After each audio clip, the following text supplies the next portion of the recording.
जो छोटा क्वार्टर है वो 90 रुपये का है। और अभी आप जाके चेक कर लीजिए, आप तो देखते ही रहते हैं मार्केट में, आप चेक कर लीजिए, देखिए 100 रुपये के करीब बिक रहा है। मुझे कल ही बता रहे थे लोग कि ये 100 रुपये का रेट आ गया। मैंने बोला मैंने तो रेट लिस्ट देखी है जो उसमें 90 रुपये रेट है, तो 100 रुपये का बिक रहा है। कौन बेच रहा है? जब सेलमैनों से बात करो तो वो कहते हैं जी हमें ऊपर से ऑर्डर है। कौन है जो ऊपर बैठा हुआ जो ये ऑर्डर देता है? जब सब फिर यहाँ एकत्रित है, क्या कुछ मामला कि आप सब आज फिर एक छत के नीचे?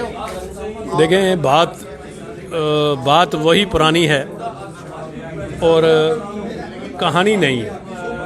बात पुरानी है, कहानी नहीं है, क्योंकि ये कमिटमेंट की गई थी गवर्नमेंट ने हमारे साथ कि हम आपको कहीं ना कहीं कुछ ना कुछ एडजस्टमेंट इसमें देंगे, लेकिन वो आज कहीं ऑन पेपर्स नहीं दिखी, जो कि पॉलिसी में नहीं है। तो हमारी रिजल्टमेंट ये है, मेरी बार बार ये कहना है, मैं फिर भी आज ये कहता हूँ कि ऊपर लोग, कुछ जो लोग हैं वो ऑनेस्ट लोग बैठे हैं, और वो ऑनेस्ट लोग अगर आज काम नहीं कर पा रहे, इसका मतलब परले जो है वो तय है।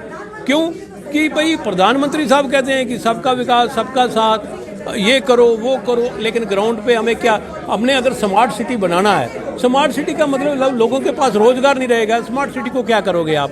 हम ये कहते हैं कि हमें एलजी साहब से रिक्वेस्ट करते हैं, होम मिनिस्टर साहब से रिक्वेस्ट करते हैं कि हमारे लिए कुछ ना कुछ बंदोबस्त हमारे लिए किया जाए। जिस तरह से लगातार और वाइन शॉपें खुल रही हैं, 22 जम्मू में, 4 श्रीनगर में खुल रही है, इसे किस तरह से देखें? हमारे ज़माने में 228 100 दुकानें तकरीबन इन्होंने दे दी, 57 पहले दे दी, 27 इस बार है। ये कुल मिला के 79 शॉप्स हैं, और इसको आप अगर देखें, अच्छे एजुकेशन के साथ जरूरी है लाइफ लॉन्ग स्किल्स और courage. So bring your child to IDPS Junior, an epitome in nurturing children holistically, aesthetically and morally. Admission open from pre-nursery to grade 1. Limited seats available. International Delhi Public School, Sene Colony.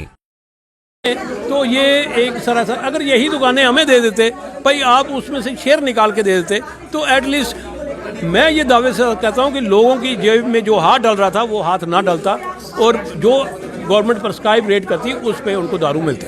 आंकड़े आप लेके आए हो, तो कितना फायदा जो है सरकार को आप लोगों को हटा के हुआ है? सरकार को नुकसान है। ये एक दावा करते हैं जी हमने 240 करोड़ बिडिंग में ले लिया। कहाँ ले लिया यार? उन्होंने इनके साथ छल कपट की। और एक चीज़ और बता दूं कि 15 दिन पॉलिसी जो है एक्सटेंड की गई, हमारे ज़माने में भी 1-2 बार हुई है।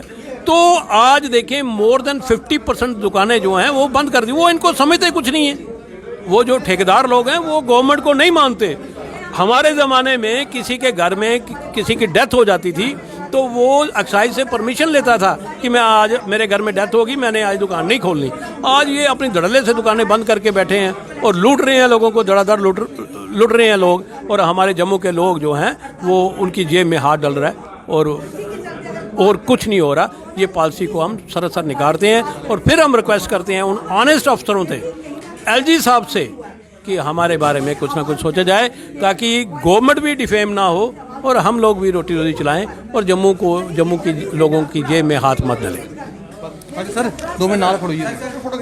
क्या कहेंगे, जिस तरह से एक्साइज पॉलिसी जो है वो फ्रेम की गई है, क्या आप संतुष्ट हैं? नहीं, हम अगर संतुष्ट होते तो आज हम 2 साल के बाद दोबारा यहाँ पे आए हैं पीसी करने के लिए। उसकी वजह यही है कि पिछले 6 महीने से हमें ये कहा जा रहा था कि इस बार आपको ज़रूर, आपके जो पुराने लाइसेंसी थे उनको ज़रूर कोई ना कंसीडर किया जाएगा, और उनको कुछ ना कुछ हम आपको देंगे। ये हायर अथॉरिटीज़ का हमारे साथ मीटिंग थी हुई, उन्होंने बड़े क्लियरली कहा था, और लास्ट 10 दिन पहले भी उन्होंने हमें ये कहा कि ऐसी कोई बात नहीं है, हम आपको कंसीडर कर रहे हैं। और हम लोगों ने इसी आस में थे कि इस बार हमें कुछ ना कुछ इस पॉलिसी में पुरानों को दिया जाएगा। इन्होंने लिस्ट भी बनाई थी, उसमें जो हमारे 228 लोग पहले थे उसमें इन्होंने उन लोगों को बाहर कर दिया था जिन्होंने अपना पार्टिसिपेट किया था बिड में 2 साल पिछले में। तो उन्होंने इस बार वो लिस्ट भी 172 आदमियों की बनी। इसका मतलब ये हो गया कि 200 लोगों में 172 लोग आज भी पुराने हैं, जो वो पॉलिसी जो नई इन्होंने लाई उसमें फाल नहीं कर पाए, क्योंकि उनके पास इतना पैसा नहीं है। और आज देखिए आप, जो इन्होंने नया बनाया, ये कहते हैं कार्टलाइजेशन ख़त्म की है, कार्टलाइजेशन खत्म नहीं की है, उनको इसको बढ़ावा दिया है इन्होंने। जो चीज़ें पहली साल इन्होंने 5 लाख रुपए में अपना बिड अमाउंट रखा था, दूसरे में इन्होंने 7 किया, और इस बार इन्होंने बोला कि 10 लाख रुपया आप दोगे पहले, और उसके बाद 15 लाख से बिड शुरू होगी। 10 लाख वहाँ देना है, 15 लाख वहाँ, 25 लाख रुपया देना है, और MGR 15 लाख देके ये तकरीबन 60-70 लाख रुपया आम आदमी कोई भी लाएगा। इसका मतलब ये हो गया कि वो चाहते नहीं है कि आम आदमी जो है इसमें आए, क्योंकि आम आदमी को उन्होंने निकाल दिया है, क्योंकि 7-8 लोग ही हैं मेन जो इस बिज़नेस को संभाल रहे हैं और उन्होंने ही ये सारा सिस्टम बनाया। और हमें ये पूरा लगता है कि अगर गवर्नमेंट ने लास्ट मूवमेंट पे हमें निकाला है तो उसके पीछे भी वही लोग हैं जो आज पूरी ये ट्रेड को चला रहे हैं।